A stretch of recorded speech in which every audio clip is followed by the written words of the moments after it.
वह औरत जिसका नाम राधा था एक छोटे से गांव में रहती थी। उसका जीवन सादा था, लेकिन एक दिन उसका दिल कुछ और अनुभव करने के लिए तरसने लगा। गांव के पास एक घना जंगल था और राधा ने कभी भी वहां जाने का साहस नहीं किया था। मगर उस दिन कुछ अजीब सा महसूस हुआ, जैसे जंगल उसे बुला रहा हो। राधा ने तय किया कि वह जंगल में जाएगी, न जाने क्यों, लेकिन मन में एक जिज्ञासा थी। वह धीरे धीरे जंगल की ओर बढ़ी। उसके कदम हर पल और तेज होते गए। जैसे जैसे वह जंगल के अंदर गहरी होती गई, चारों ओर की चुप्पी उसे घेरने लगी। पत्तियों की सरसराहट, पक्षियों की चहचहाहट और कभी कभी दूर से आते जानवरों की आवाज़ें उसे डर नहीं बल्कि एक अजीब सा सुकून दे रही थी। वह धीरे धीरे और भीतर जाती चली गई, मानो जंगल उसे अपनी बाहों में समेट लेना चाहता हो। एक मोड़ पर उसे महसूस हुआ कि वह अपने रास्ते से भटक गई है। उसे चारों ओर सिर्फ घना जंगल और पेड़ ही पेड़ नजर आ रहे थे। अब राधा के दिल में डर की लहर दौड़ने लगी। उसका मन चाह रहा था कि वह वापस लौटे, लेकिन यह रास्ता नहीं मिल रहा था। वह अपनी सांसों को नियंत्रित करने की कोशिश करती है, पर हर कदम पर वह खुद को और भी खोता हुआ महसूस करती है। कुछ देर बाद उसे ऐसा महसूस हुआ कि जंगल में समय थम सा गया हो। घने पेड़ों के बीच से सूरज की किरणें मुश्किल से छन कर आ रही थीं, जैसे कोई रहस्यमय शक्ति उसे अपनी ओर खींच रही थी। तभी उसकी नज़रें एक अजीब सी छाया पर पड़ी। वह पलटी और देखा कि सामने एक बूढ़ी औरत खड़ी थी, जो उसकी ओर धीरे धीरे बढ़ रही थी। राधा के दिल में खौफ था, लेकिन बूढ़ी औरत की आंखों में एक अजीब सी शांति थी, जैसे वह यहाँ की हिस्सा हो। बूढ़ी औरत ने राधा से कहा, तुम खो चुकी हो, लेकिन तुम्हारे खोने में ही कुछ खास है। क्या तुम जानती हो कि जंगल कभी किसी को सच में खोने नहीं देता? राधा का मन घबराया और उसने कुछ ना चाहा, लेकिन शब्द उसके गले में फंस गए। तुम यहाँ अकेली नहीं हो, बूढ़ी औरत ने कहा। हर पेड़, हर पत्ते में एक कहानी है। तुम अपनी कहानी ढूंढ रही हो, लेकिन शायद इस जंगल के पास तुम्हारे लिए कुछ और हो। राधा ने एक पल को महसूस किया कि वह शायद खुद को समझने के लिए इस जंगल में आई थी। क्या वह सच में खो गई थी, या फिर यह जंगल उसे खुद से मिलाने के लिए था? बूढ़ी औरत ने धीरे से अपना हाथ बढ़ाया और कहा, आओ, मैं तुम्हें वह दिखाती हूँ जो तुम खोज रही हो। राधा ने बूढ़ी औरत का हाथ थाम लिया और उसके पीछे पीछे चलने लगी। लेकिन जैसे ही वह औरत उसे आगे बढ़ने के लिए इशारा करती, राधा का मन फिर से डर से भरने लगा। जंगल में गहरी खामोशी छाई हुई थी, लेकिन फिर अचानक एक तेज सी आवाज़ आई, जैसे कोई भारी कदम जंगल की माटी पर पड़ रहे हों। उसकी धड़कन बढ़ने लगी और अचानक उसके कानों में जंगली जानवरों की गहरी आवाज़ें आने लगीं। वह जानती थी कि जंगल में बाघ, तेंदुआ और दूसरे खतरनाक जानवर रहते हैं। दिल में डर समा आता है। हर पेड़ की आड़ में छुपे जानवर जैसे उसे अपनी शिकार बनाने के लिए तैयार खड़े हों। राधा ने बूढ़ी औरत से कहा, क्या यह जंगल ये इतना खतरनाक है? मैं डर रही हूँ, मुझे वापस लौटना है। बूढ़ी औरत ने उसे शांत करते हुए कहा, डरो मत राधा, यह जंगल तुम्हारा सामना करने के लिए तैयार है। यह तुम्हारी परीक्षा नहीं है, बल्कि तुम्हारी ताकत को पहचानने का समय है। लेकिन राधा का डर लगातार बढ़ रहा था। उसके पास हर दिशा में डराने वाली आवाज़ें आ रही थीं। कभी कोई शाखा टूटने की, कभी किसी भारी पांव के दबने की। उसे महसूस हुआ कि जैसे वह अकेले नहीं है, जंगल के भीतर के जंगली जानवर भी उसकी ओर बढ़ रहे हैं। एक जोरदार गर्जना सुनाई दी और राधा की रूह कांप उठी। वह घबराई हुई और तेजी से कदम बढ़ाने लगी, पर फिर उसकी नजरें उस बूढ़ी औरत पर पड़ीं। बूढ़ी औरत एक शांत थी, जैसे उसने इन आवाज़ों को कभी सुना ही ना हो। उसकी आंखों में गहरी शांति थी, जैसे उसे इस जंगल के रहस्यों का पूरा ज्ञान हो। तुम्हें डरने की ज़रूरत नहीं है, बूढ़ी औरत बोली। यह जंगल तुम्हारा डर नहीं, तुम्हारी हिम्मत पर विश्वास करना चाहता है, जानवर नहीं। तुम्हें अपने भीतर की ताकत से डरने की ज़रूरत है। राधा की आंखों में आशंका और उलझन थी। वह सोच रही थी, क्या सच में यह जानवर मुझे कुछ नहीं करेंगे, या फिर यह सिर्फ एक भ्रम है। तभी एक कड़ी आंधी आ गई और जंगल की शांति टूट गई। हवा की तेज गड़गड़ाहट के बीच राधा ने एक विशाल साया देखा, एक बाघ जो उसकी ओर बढ़ता चला आ रहा था। उसकी आंखों में एक तूफान की तरह घृणा थी। राधा के शरीर में कपकपी दौड़ गई, उसकी पैर जड़ हो गई। बूढ़ी औरत ने राधा की तरफ देखा और उसकी आंखों में कहा, यह तुम पर निर्भर करता है। अगर तुम डरती रहोगी तो यह साया तुम्हारे पास आएगा, लेकिन अगर तुम अपने भीतर की शक्ति को पहचानोगी तो यह साया खुद पीछे हट जाएगा। राधा ने घबराए हुए दिल से एक कदम और पीछे हटने की कोशिश की, लेकिन बूढ़ी औरत ने उसकी बाह पकड़ ली। अब तुम्हें अपनी ताकत को जगाना होगा। सिर्फ डर से बाहर निकलकर ही तुम अपनी राह पा सकोगी। बाघ करीब आ रहा था और राधा ने दिल की गहराइयों से एक आवाज़ सुनाई दी, मैं डर से नहीं, अपनी ताकत से जीत सकती हूँ। अब राधा का मन पूरी तरह बदल चुका था। उसकी आंखों में आत्मविश्वास और साहस की चमक थी। बाघ अब उसकी ओर बढ़ रहा था, लेकिन राधा ने बिना डर के उसकी ओर देखा। बूढ़ी औरत के चेहरे पर एक गहरी शांति थी, जैसे वह सब कुछ जानती हो। राधा ने अपनी आंखें बंद कर ली थीं और पूरी तरह से अपना डर छोड़ दिया था। लेकिन तभी बाघ की तेज छलांग ने वातावरण को अचानक बदल दिया। बूढ़ी औरत ने जैसे ही बाघ की ओर देखा, एक गहरी और डरावनी गरज सुनाई दी। बाघ ने अपना पंजा बढ़ाया और बूढ़ी औरत पर हमला किया। वह अपनी आखिरी सांस तक शांत रही, मानो उसने पहले से ही जान लिया हो कि यह पल आना था। बाघ के पंजों के साथ वह नीचे गिर गई और जंगल की जमीन ने उसे अपने में समेट लिया। राधा ने यह दृश्य अपनी आंखों से देखा, लेकिन उसके अंदर डर की बजाय एक गहरी बेचैनी और दर्द की लहर दौड़ गई। नहीं, राधा ने चीखते हुए बूढ़ी औरत की ओर दौड़ने की कोशिश की, लेकिन तभी बाघ उसकी ओर बढ़ा। उसकी आंखों में गहरी ललक थी, जैसे वह राधा को अपनी शिकार बनाना चाहता हो। अचानक जैसे ही बाघ ने छलांग लगाई, एक विशाल और डरावना आकृति प्रकट हुई।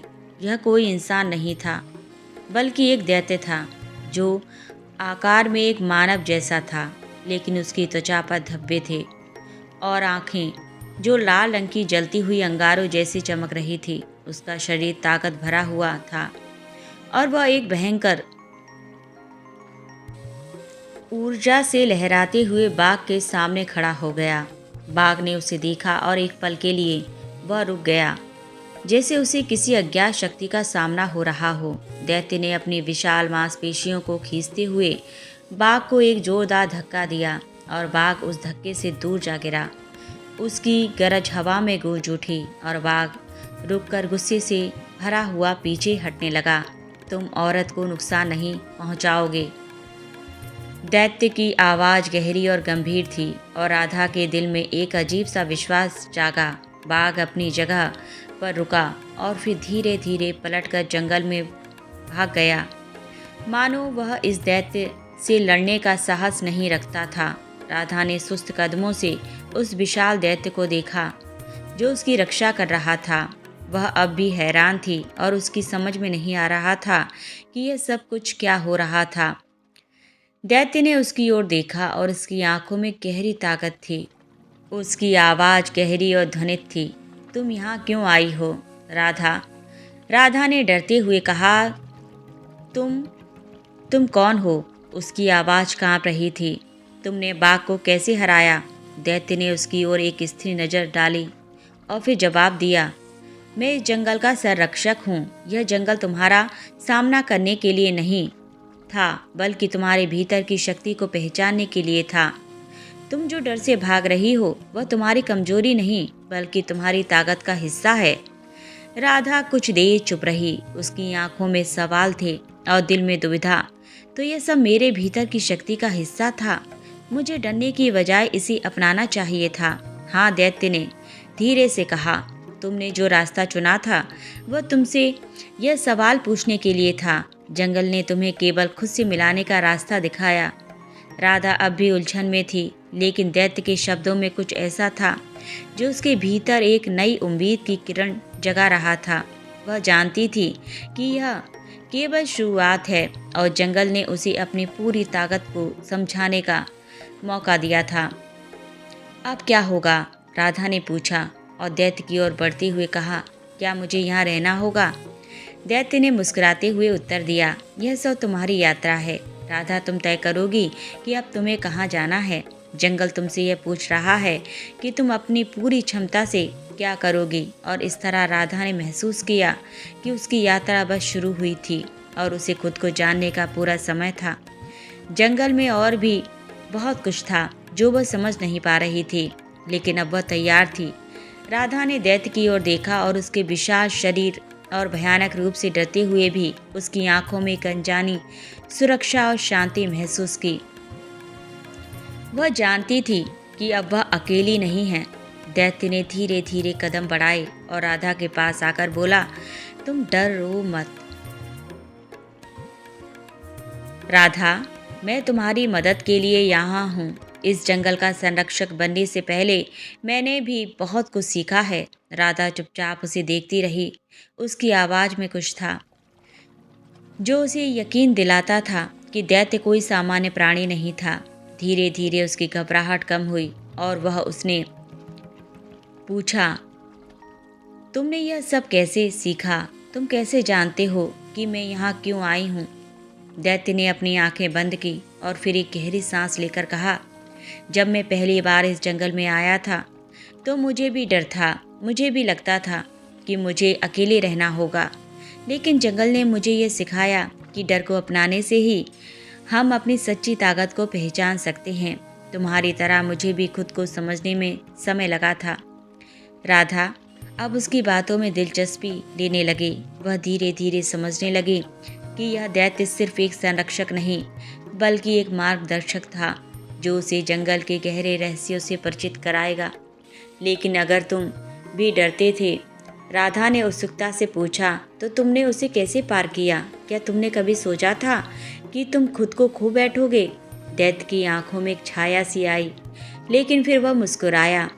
हर डर हमें कुछ सिखाता है राधा। अगर हम उसे दूर भागने की बजाय अपनाएं तो वह हमें शक्ति देता है, और फिर जब हम अपनी शक्ति पहचान लेते हैं तो डर अपने आप खो जाता है।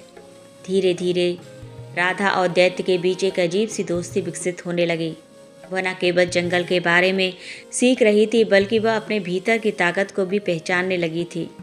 दैत्य उसे जंगल के गहरे हिस्सों में ले जाता जहां वह कभी अकेले जाने का साहस नहीं कर पाती। हर कदम पर वह अपनी सीमाओं को पार करती और दैत्य की मौजूदगी उसे हमेशा प्रेरित करती। यह जंगल एक जीता जागता जीव है, दैत्य एक दिन राधा को बताते हुए बोला। यह अपनी आत्मा को तुम्हारी आत्मा से जोड़ता है और जब तुम डर को समझ जाती हो तो यह तुम्हारी मदद करने के लिए अपनी शक्ति देता है। राधा को अब जंगल से डर नहीं लगता था। वह जानने लगी थी कि यह जंगल उसे अपने भीतर की सच्ची शक्ति और ताकत को समझने के लिए चुने हुए रास्ते के रूप में प्रस्तुत कर रहा था। दैत्य ने उसे यह समझाया कि उसके भीतर भी वह ताकत है जो उसे कभी नहीं दिखाई दी थी। धीरे धीरे राधा और दैत्य के बीच एक अनकही दोस्ती पनपने लगी। वह अब एक दूसरे के लिए मार्गदर्शक बन चुके थे। राधा ने अपने डर को हटा दिया था और दैत्य को अपनी यात्रा का हिस्सा बना लिया था। दैत्य ने भी राधा को हमेशा उसकी सीमाओं को चुनौती देने की प्रेरणा दी और जंगल के रहस्यों से उसे अवगत कराया। एक दिन जब वे जंगल के सबसे गहरे हिस्से में पहुंचे जहां केवल वे दोनों ही गए थे, राधा ने दैत्य से कहा, अब मुझे लगता है कि मैं कुछ और समझ पा रही हूँ। यह जंगल और तुम मेरे भीतर की ताकत को पहचानने में मदद कर रहे हो। मैं अब वही नहीं हूँ जो पहले थी। दैत्य ने राधा की ओर मुस्कुराते हुए देखा और कहा, यही तो असल यात्रा है राधा, यह तुम्हारा रास्ता है और तुम अपने डर से निकलकर अपनी पूरी क्षमता को पहचान सको। यही इसका उद्देश्य है। तुमने खुद को पाया है और यही सबसे बड़ी जीत है। राधा ने गहरी सांस ली और महसूस किया कि वह अब हर चुनौती का सामना कर सकती थी और साथ ही उसे यह भी समझ में आया कि यह जंगल दैत्य और उसकी दोस्ती से सब उसे अपनी जीवन के नए अर्थ को समझने का मौका दे रहे थे। एक दिन जब राधा और दैत्य जंगल के एक शांत और रहस्यमय हिस्से में चल रहे थे, दैत्य ने अचानक कहा, आज तुम्हें एक नई जगह दिखाऊंगा। तुम्हें मेरे लोगों से मिलना चाहिए ताकि तुम समझ सको कि मैं कहाँ से आया हूँ और मेरी यात्रा किस प्रकार की रही है। राधा ने उत्सुकता से दैत्य की ओर देखा। तुम्हारे लोग? उसने पूछा। तुम बताओगे तुम कौन हो और कहाँ से आए हो? दैत्य ने उसकी ओर मुस्कुराते हुए देखा और बोला, मुझे पहले डर था कि तुम्हें मेरी असली पहचान पता चलेगी, लेकिन अब मुझे लगता है कि तुम समझ पाओगी। मैं केवल जंगल का संरक्षक नहीं बल्कि एक प्राचीन वंश का हिस्सा हूँ। हम लोग जिनके पास विशेष शक्तियाँ हैं इस जंगल के गहरे हिस्सों में रहते हैं और अब तुम्हारे साथ मुझे यह समझने का मौका मिलेगा कि मेरी ताकत सिर्फ मेरी ही नहीं बल्कि हमारे सबके बीच की साझी ताकत है। राधा के मन में कई सवाल थे, लेकिन दैत्य के शब्दों ने उसे बहुत कुछ समझने का मौका दिया। वह उसकी बातों को ध्यान से सुनने लगी और महसूस किया कि यह यात्रा उसे एक नई दुनिया में ले जा रही थी, एक ऐसी दुनिया जिसे उसने कभी नहीं जाना था। कुछ देर बाद वे जंगल के एक और गहरे हिस्से में पहुंचे, जहां पेड़ घने थे और आकाश का केवल एक टुकड़ा दिखाई दे रहा था। वहां एक विशाल गुफा के अंदर एक छुपा हुआ मार्ग था जिसे केवल दैत्य जानता था। उसने राधा को इशारा किया और दोनों उस मार्ग पर चलने लगे। जैसे ही वे मार्ग के अंत तक पहुंचे, राधा ने देखा कि वहां एक प्राचीन और सुंदर जगह थी जो जंगल से कहीं अलग थी। वह एक बड़ा सा वादियों से घिरा हुआ स्थान था जहां विशाल और सुंदर पत्थरों से बनी इमारतें खड़ी थीं। वहां के लोग, जो आकार में इंसान जैसे थे, लेकिन उनके शरीर में कुछ खास शक्ति और रंगत थी, जैसे उनके अंगों में जड़ी बूटियां उगी हों और उनकी आंखों में गहरी चमक थी। दैत्य ने राधा से कहा, यह मेरा घर है और यह लोग मेरे जैसे ही हैं। हम सभी इस जंगल के संरक्षक हैं और हमारी शक्ति का स्रोत इस जंगल की आत्मा है। राधा को समझ में आया कि यह लोग जंगल और प्रकृति से जुड़े हुए थे और उनकी शक्ति किसी बाहरी चीज से नहीं बल्कि जंगल की गहरी ऊर्जा से आती थी। उन्होंने खुद को उस जंगल की आत्मा से जोड़ रखा था। दैत्य ने राधा को एक बड़े चट्टान के मंच पर बैठने का इशारा किया। धीरे धीरे गांव के अन्य लोग भी एकत्रित होने लगे। उनके चेहरों पर एक हल्की सी मुस्कान थी और वे राधा को अपनी अनोखी नज़रों से देख रहे थे। दैत्य ने राधा को सबका परिचय कराया। यह मेरी साथी है और यह भी उसी जंगल के हिस्से हैं जिससे तुम अब जुड़ने जा रही हो। राधा को बहुत कुछ नया देखने को मिला। वहाँ के लोग साधारण नहीं थे। उनके शरीर में विशेष ऊर्जा की चमक थी और उनका रूप जैसे जंगल की ताकत से जुड़ा हुआ था। वे आपस में बात करते हुए एक दूसरे को ऊर्जा से जोड़ते थे, जैसे कोई मानसिक संवाद हो। एक वरिष्ठ व्यक्ति ने राधा से कहा, तुमने सही रास्ता चुना है राधा। इस जंगल में रहने से तुम खुद को पहचान सकोगी और तुम्हारी शक्ति जो छुपी हुई थी वह बाहर आ सकेगी। हम सब इस जंगल के संरक्षक हैं और तुम्हारा यात्रा इस दिशा में महत्वपूर्ण है। राधा को अब यह एहसास हुआ कि दैत्य और उसके लोग सिर्फ जंगल के संरक्षक नहीं बल्कि उसके संतुलन और उसकी ऊर्जा के प्रतीक थे। यहाँ हर कोई प्रकृति से जुड़ा हुआ था और उनका जीवन जंगल की आत्मा से एक था। यह सब उसके लिए नया था, लेकिन धीरे धीरे उसने महसूस किया कि वह अब उस दुनिया का हिस्सा बन रही थी जहाँ डर और शंका की कोई जगह नहीं थी। दैत्य ने राधा से कहा, तुमसे मिलाकर हमें खुशी हुई। राधा, अब तुम हमारे समुदाय का हिस्सा हो। तुम यहाँ के रहस्यों को समझ पाओगी और तुम हमारी ताकत का हिस्सा बन जाओगी। राधा की आंखों में चमक थी। वह अब समझने लगी थी कि यह जंगल और यह प्राचीन समुदाय उसकी यात्रा का असली मकसद था। यहाँ वह खुद को ढूंढने के साथ साथ अपने भीतर की अनजानी शक्ति को भी पहचानने वाली थी। यह सब कुछ नया था और राधा के दिल में अजीब सी खुशी और शांति का एहसास हो रहा था।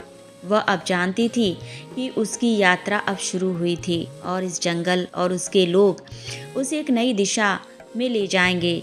राधा और दैत्य के बीच की दोस्ती धीरे धीरे गहरी समझ और संबंध में बदलने लगी। समय के साथ साथ जब वे एक दूसरे के साथ अधिक समय बिताने लगे, उनके बीच का रिश्ता अब पहले जैसा नहीं रहा। दैत्य की उपस्थिति राधा को सुरक्षित और सशक्त महसूस कराती थी। वह समझने लगी थी कि वह अकेली नहीं है, कोई है जो उसके साथ है, जो उसकी ताकत को पहचानता है।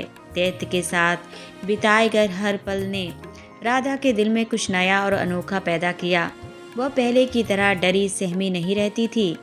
जंगल की गहरी चुप्पी और उसकी आत्मा अब उसे आकर्षित करती थी। जब दैत्य उसके पास होता तो वह जैसे अपने डर और कमजोरियों से बाहर निकलने के लिए प्रेरित होती। दैत्य भी राधा के साथ बिताए समय में बदलाव महसूस करने लगा। पहले वह उसे केवल एक मार्गदर्शक और संरक्षक के रूप में देखता था, लेकिन धीरे धीरे उसने राधा को अपनी सच्ची साथी के रूप में पहचानना शुरू किया। उसकी आंखों में अब एक गहरी चमक थी और उसका दिल राधा के पास था। राधा की मासूमियत और साहस ने दैत्य को एक नई तरह की शांति और आनंद का एहसास दिलाया। एक शाम जब वे दोनों जंगल के खुले मैदान में बैठे थे, रात की ठंडी हवा उनके चेहरे पर चल रही थी और तारों से भरा आकाश उनके ऊपर था। चांद की रोशनी में सब कुछ और भी सुंदर लग रहा था। दैत्य ने धीरे से राधा की ओर देखा और उसकी आंखों में गहरी भावनाएं थीं। तुम जानते हो राधा, दैत्य ने कहा, जब से तुम मेरे साथ आई हो इस जंगल में सब कुछ बदल गया है। मेरी ताकत केवल जंगल की ऊर्जा पर नहीं, बल्कि तुम्हारी आंखों में छुपी शक्ति पर निर्भर करती है। राधा ने उसकी बातों को ध्यान से सुना और फिर हल्के से मुस्कुराते हुए कहा, मैं भी महसूस करती हूँ दैत्य, तुम्हारी मदद से मैंने बहुत कुछ सीखा है और अब मुझे लगता है कि मैं अपने आप को समझ रही हूँ। तुम्हारे साथ होने से मुझे ऐसा लगता है कि मैं सब कुछ कर सकती हूँ। दैत्य ने उसकी बातों को सुना और फिर धीरे से राधा के पास आया। वह जानता था कि यह वह पल था जब उन्हें अपनी भावनाओं का इजहार करना था। उसकी आंखों में एक अनकहा संदेश था जो अब तक दोनों के बीच था, लेकिन कभी शब्दों में नहीं कहा गया था।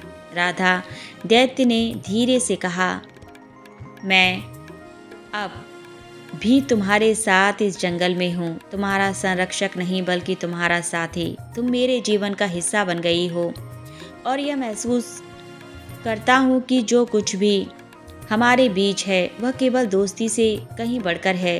राधा का दिल तेजी से धड़कने लगा। वह समझ गई कि दैत्य ने जो कहा वह उसकी अपनी भावनाओं का इजहार था। उसका दिल भी दैत्य के लिए वही महसूस कर रहा था, एक गहरा और सुंदर लगाव जो दोस्ती से कहीं ज़्यादा था। मैं भी, राधा ने अपनी आवाज़ में हल्के से कहा, तुमसे बहुत कुछ सीखा है और तुम्हारे बिना मुझे कभी वह शक्ति महसूस नहीं होती। तुम्हारे साथ रहकर मुझे लगता है कि मैं किसी भी चीज़ को पार कर सकती हूँ। कुछ पल को चुप्पी के बाद दैत्य ने धीरे से राधा के चेहरे की ओर देखा और फिर उसके पास आकर उसकी आंखों में देखा। उसकी आंखों में गहरी अद्वितीय नर्म थी और उसके दिल में एक गहरी चाहत थी। वह जानता था कि राधा वही है जिसके साथ वह अपनी पूरी यात्रा साझा कर सकता था और जो उसे समझ सकती थी। आखिरकार बिना किसी शब्द के दैत्य ने राधा के पास अपना हाथ बढ़ाया। राधा ने उसे चुपचाप थाम लिया। दोनों के दिलों में एक नज़दीकी और प्यार का एहसास था जो अब शब्दों से परे था। उन दोनों के बीच की दुनिया अब एक नई दुनिया में मुड़ चुकी थी, जहाँ दोस्ती और प्यार की सीमाएं धुंधली हो गई थी। राधा और दैत्य के बीच एक गहरी समझ थी और वे जानते थे कि उनका संबंध केवल एक यात्रा नहीं बल्कि एक नए जीवन की शुरुआत थी। यह जंगल उनके रिश्ते की तरह दोनों के लिए एक रहस्यमय और चुनौतीपूर्ण था, लेकिन एक दूसरे के साथ थे और अब उनका प्यार जंगल की आत्मा की तरह मजबूत था। राधा और दैत्य के बीच का रिश्ता धीरे धीरे और गहरा होता गया और वे एक दूसरे के साथ समय बिताने लगे। उनका प्यार अब न केवल जंगल के भीतर बल्कि उनके दिलों में भी एक गहरी जड़ बना चुका था। यह रिश्ता उनके भीतर की शक्तियों को और भी प्रगाढ़ बना रहा था। समय के साथ राधा को एक नया एहसास होने लगा। उसकी आत्मा में एक बदलाव आ रहा था, जैसे कुछ नया उसके भीतर पनप रहा हो। उसे यह महसूस हुआ कि वह पहले से कहीं ज़्यादा जागरूक हो गई है, न केवल अपनी शक्ति के बारे में बल्कि अपने शरीर और मन के बारे में भी। धीरे धीरे उसके भीतर एक नन्हा जीवन पनपने लगा, जो पूरी तरह से नया था, लेकिन जंगल की ऊर्जा और दैत्य के प्यार से अभिभूत था। एक दिन जब राधा ने दैत्य से अपनी इस नई स्थिति के बारे में बात की, तो वह थोड़ी चिंतित थी, लेकिन उसके दिल में विश्वास भी था। दैत्य, उसने धीरे से कहा, मुझे लगता है कि कुछ बदल रहा है। मैं महसूस करती हूँ कि मैं गर्भवती हूँ। दैत्य को यह सुनकर एक पल के लिए तो समझ में नहीं आया, लेकिन फिर उसकी आंखों में एक हल्की सी मुस्कान उभरी और उसने धीरे से राधा का हाथ थाम लिया। यह तो एक नई शुरुआत है राधा, उसने कहा। यह जीवन का सबसे सुंदर और शक्तिशाली रूप है। हम दोनों ने एक साथ जो यात्रा शुरू की थी, वो अब न केवल हमारे बीच बल्कि इस जंगल और इसकी ऊर्जा के साथ जुड़ी हुई है। राधा ने दैत्य की बातों को महसूस किया। वह जानती थी कि यह गर्व केवल एक नए जीवन का प्रतीक नहीं था, बल्कि उनके रिश्ते की गहरी और स्थायी शक्ति का भी प्रतीक था। इस बच्चे के माध्यम से वह और दैत्य अपने प्यार और अपनी यात्रा को एक नए स्तर पर ले जाने वाले थे। धीरे धीरे राधा की गर्भावस्था बढ़ने लगी और उसकी बढ़ती हुई स्थिति के साथ जंगल में भी एक नया हलचल देखने को मिलने लगा। जैसे ही राधा का शरीर बदलने लगा, वैसे ही वह महसूस करने लगी कि जंगल की ऊर्जा भी बदल रही थी। वह अब पूरी तरह से जंगल के साथ जुड़ी हुई थी और उसका गर्व उस ऊर्जा का हिस्सा बन चुका था। दैत्य ने उसे इस समय के दौरान पूरी तरह से सहारा दिया। वह हमेशा उसके पास था। उसे शक्ति और प्रेम की आवश्यकता महसूस होती तो वह उसे अपना ध्यान और समर्थन देता। राधा भी अब पूरी तरह से इस यात्रा के साथ तालमेल बिठा चुकी थी और उसे महसूस होने लगा कि वह सिर्फ अपने लिए नहीं बल्कि उस आने वाले जीवन के लिए भी इस जंगल और दैत्य के साथ जुड़ी हुई थी। एक दिन जब राधा जंगल में एक स्थान पर खड़ी थी, उसने महसूस किया कि कुछ अद्भुत हो रहा था। उसकी आंखों में गहरी चमक थी और उसकी नज़रें आसमान की ओर थीं। उसने दैत्य से कहा, देखो, यह जंगल अब पहले जैसा नहीं रहा। मुझे लगता है कि हमारे बच्चे के आने के साथ यहाँ कुछ नया शुरू होगा। दैत्य ने उसकी ओर देखा और उसकी आंखों में गहरी समझ और गर्व था। तुम सही कह रही हो राधा, उसने कहा। यह जंगल अब हमारे बच्चे के लिए तैयार हो रहा है और यह सब कुछ नया होगा। उन दोनों को अब यह एहसास था कि उनके बीच का यह प्यार और नया जीवन केवल उनका नहीं था, बल्कि यह जंगल और उसकी आत्मा का हिस्सा था। उनका बच्चा इस दुनिया का एक नया अध्याय लेकर आएगा, जो जंगल और उसकी शक्ति को नई दिशा में ले जाएगा। अब राधा का गर्व न केवल उनके रिश्ते की गहरी बात का प्रतीक था, बल्कि यह जंगल और उसके लोगों के लिए एक नई शुरुआत का संकेत भी था। राधा और दैत्य के प्यार से उपजी यह नई जिंदगी जंगल की हर एक शाखा, पत्ते और जीव जंतु के बीच फैलने वाली थी। यह जीवन का एक नया चक्र था, जो राधा और दैत्य के रिश्ते की तरह अनंत और गहरी शक्ति से भरा हुआ था। जैसे जैसे समय गुजरता गया, राधा और दैत्य दोनों यह समझने लगे कि उनका बच्चा केवल एक सामान्य बच्चा नहीं, बल्कि वह जंगल और प्रेम की एक नई ऊर्जा का वाहक होगा। और यह प्रेम, यह शक्ति आने वाली पीढ़ियों तक अपनी छाप छोड़ने वाली थी। राधा और दैत्य के बीच का संबंध अब इतना गहरा हो चुका था कि दोनों एक दूसरे से अपनी सारी बातें साझा करने लगे थे। एक दिन जब वे दोनों जंगल के एक शांत और उथल फुथल से दूर स्थान पर बैठे थे, दैत्य ने राधा से कहा, राधा, तुम्हारे साथ रहते हुए मुझे लगता है कि अब मुझे अपनी पूरी कहानी तुम्हें बतानी चाहिए, क्योंकि तुम अब मेरे जीवन का हिस्सा हो और तुम्हें सच जानने का हक है। राधा ने ध्यान से उसकी ओर देखा। उसकी आंखों में विश्वास और प्यार था। मैं तुम्हारी कहानी जानना चाहती हूँ। दैत्य, तुम्हारा सच क्या है? दैत्य ने गहरी सांस ली और अपनी आंखों को बंद किया, जैसे वह अतीत में खो जाना चाहता हो। फिर उसने धीरे से कहना शुरू किया, मैं तुम्हें अपनी असली पहचान बताता हूँ। मैं कोई साधारण दैत्य नहीं हूँ। मैं पहले एक इंसान था। जैसे तुम। राधा की आंखों में हैरानी थी, लेकिन उसने चुपचाप दैत्य की बातों को सुनना जारी रखा। यह कई साल पहले की बात है, दैत्य ने कहा, जब मैं एक साधारण व्यक्ति था जो अपनी गायों को जंगल में चराने लाया करता था। मैं कभी साधु नहीं था, लेकिन एक दिन एक बहुत प्रसिद्ध साधु तपस्या करने के लिए इस जंगल में आया था। वह बहुत शक्तिशाली था और उसकी तपस्या के कारण जंगल की सारी ऊर्जा भी प्रभावित होती थी। मेरी गाय उस साधु के पास चरने आ गई और गलती से मेरी गाय ने उसे लात मार दी। साधु का ध्यान टूट गया और उसकी तपस्या भंग हो गई। वह गुस्से में आकर मुझे शाप दे दिया। राधा चुपचाप उसे सुन रही थी। उसकी आंखों में सवाल थे। तो फिर क्या हुआ? उस साधु ने मुझे गुस्से में आकर कहा कि मैं अब इस जंगल में 14 महीने तक एक दैत्य के रूप में रहूंगा। इस शाप के तहत मुझे अपनी असली पहचान खोनी पड़ी और मुझे जंगल के भीतर एक भयानक रूप में जीने के लिए मजबूर किया गया। साधु ने मुझे यह भी कहा कि मैं तभी अपने असली रूप में लौट सकूंगा जब मैं किसी को अपने दिल से प्यार करूंगा और वह व्यक्ति मुझे बिना किसी डर के अपनाए। दैत्य ने अपनी आंखें खोलते हुए राधा की ओर देखा। और राधा, तुम वह व्यक्ति हो। तुमने मुझे स्वीकार किया। तुमने मुझे डर से नहीं बल्कि समझ और प्यार से देखा। इसलिए ही अब मुझे लगता है कि मेरे 14 महीने पूरे हो चुके हैं और अब इस जंगल में एक नई शुरुआत हो सकती है। राधा को अब सब कुछ समझ में आ गया था। वह बहुत चौंकी थी, लेकिन उसकी आंखों में दया और सहानुभूति भी थी। तो तुम भी एक इंसान थे और तुम्हें यह सजा दी गई थी? राधा ने धीरे से पूछा। कितना कठिन रहा होगा तुम्हारे लिए? दैत्य ने हल्का सा सिर झुकाया।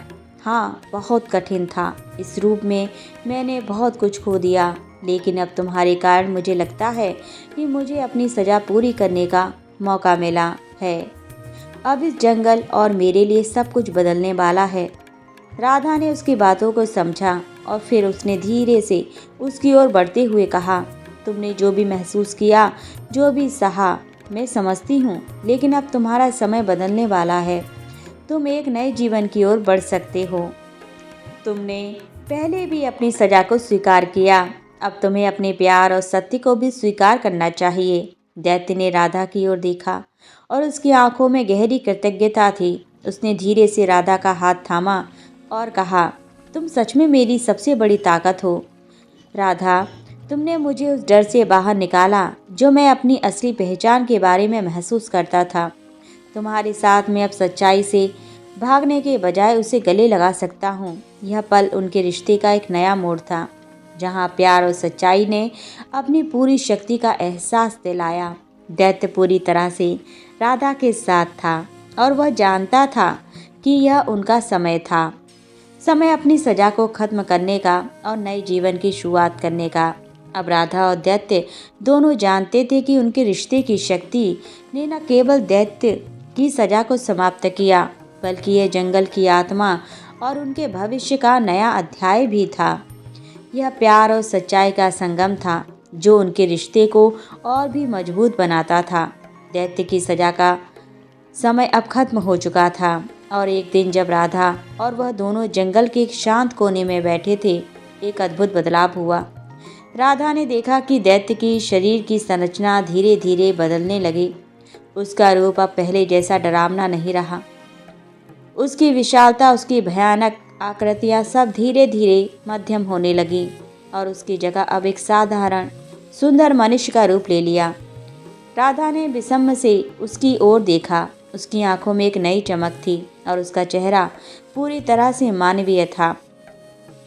एक रूप जो सरल, शुद्ध और बेहतर आकर्षक था। दैत्य अब वह नहीं था जो पहले था। वह एक नए रूप में अपनी असली पहचान में लौट आया था। तुम तुम अब पहले जैसे नहीं हो, राधा ने आश्चर्य से कहा, लेकिन उसकी आवाज में गहरी खुशी थी। दैत्य, अब जो एक सुंदर और शुद्ध मनुष्य बन चुका था, ने मुस्कुराते हुए राधा की ओर देखा। अब मैं वही हूँ जो मैं कभी था, उसने कहा। सजा के बाद मुझे जो रूप मिला था वह सिर्फ मेरे भीतर के अंधकार और गुस्से का प्रतीक था, लेकिन अब तुमसे मिलने के बाद मैंने अपनी सच्चाई को अपनाया और मुझे यह एहसास हुआ कि जीवन का असली रूप प्यार और समझ में है। राधा के चेहरे पर एक गहरी मुस्कान थी। अब तुम वह हो जो तुम थे और जो तुम हमेशा रहना चाहते थे, उसने कहा। अब हम दोनों को एक नई शुरुआत मिल रही है। अब दोनों ने जंगल छोड़ने और अपनी नई जिंदगी की ओर कदम बढ़ाने का निर्णय लिया। जंगल जो उनके रिश्ते की शुरुआत और परीक्षणों का स्थल था, अब उनके पीछे था। राधा और दैत्य, जो अब एक साधारण लेकिन सुंदर मनुष्य बन चुका था, गांव की ओर लौटने लगे। गांव लौटने पर लोगों ने देखा कि वह वही दैत्य था, लेकिन अब उसका रूप बदल चुका था। लोग चौंक गए, लेकिन राधा और वह अब किसी के डर से नहीं बल्कि आत्मविश्वास और सच्चाई से भरे हुए थे। राधा ने दैत्य के साथ मिलकर गांव में एक नई शुरुआत की। उनके पास अब न केवल एक नया रूप था, बल्कि एक नया उद्देश्य भी था। अपनी जिंदगी को प्यार, समझ और परिपूर्णता के साथ जीने का। दुनिया के बाकी हिस्सों से अलग उनका प्यार और अनुभव जंगल के उस गहरे कोने में पैदा हुआ था, लेकिन अब वह उस प्यार को बाहर की दुनिया में साझा करने को तैयार थे। दोनों ने मिलकर खेती की, गांव के लोगों की मदद की और धीरे धीरे उनकी कहानी और प्रेम ने सबका दिल जीत लिया। यह प्यार जो जंगल में एक सजा और अंधकार से शुरू हुआ था, अब एक नई दिशा में फैलने लगा था। एक प्यार जो न केवल उन्हें बल्कि पूरे गांव को शांति और समृद्धि की ओर ले गया था। राधा और दैत्य, जो अब एक साधारण मनुष्य बन चुके थे, ने अपनी नई जिंदगी की शुरुआत की और दोनों ने मिलकर दिखा दिया कि सच्चा प्यार, समझ किसी भी कड़ी सजा को खत्म कर सकते हैं और नए जीवन की शुरुआत कर सकते हैं। उनकी कहानी अब गांव में एक प्रेरणा बन चुकी थी। यह एक कहानी थी सच्चाई, साहस और प्रेम की, जो हर बाधा को पार करके एक नए जीवन की ओर बढ़ने की क्षमता रखती थी। प्रिय श्रोताओं, आज की यह वीडियो यहीं संपन्न होती है। आपको हमारे द्वारा सुनाई गई ये कहानी कैसी लगी? यदि अच्छी लगी हो तो वीडियो को लाइक ज़रूर करें और इसी प्रकार की भविष्य में यदि आप वीडियो देखना चाहते हैं तो हमारे चैनल को सब्सक्राइब करना बिल्कुल भी ना भूलें। पूरा वीडियो वॉच करने के लिए धन्यवाद।